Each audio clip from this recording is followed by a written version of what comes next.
লাইফটাকে এনজয় করি, সবার এনজয় করতে চাই।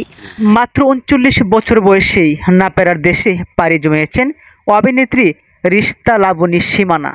সম্প্রতি এক সাক্ষাৎকারে এই অভিনেত্রী বলেছিল, জীবনটাকে এনজয় করতে চাই। প্রতিটা মানুষের জন্ম একা এবং মৃত্যুর পরও তার জীবন একা থাকে।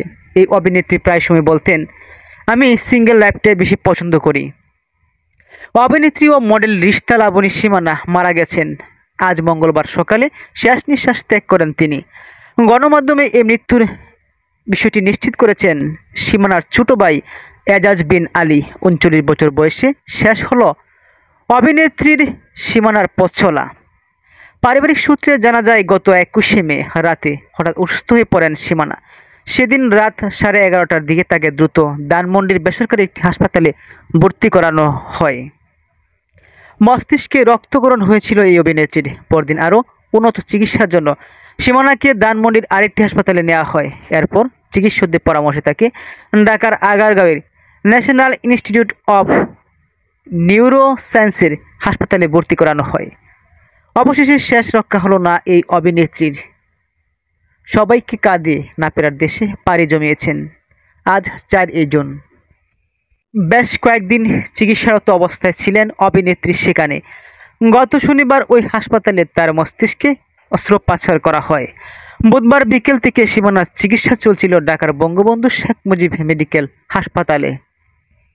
বঙ্গবন্ধু শেখ মুজিব মেডিকেলে সীমানার শারীরিক অবস্থা প্রতিনিয়ত অবনতি হয়।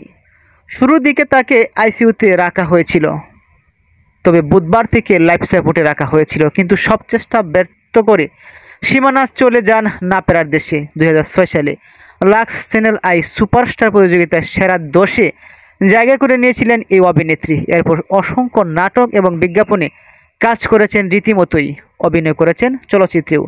নির্মাতা তৌকির আহমেদ পরিচালিত দারুচিনি দ্বীপ তার অভিনীত প্রথম সিনেমা ছিল।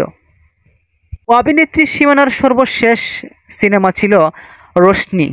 এটি পরিচালনা করেছেন বিপ্লব হায়দার।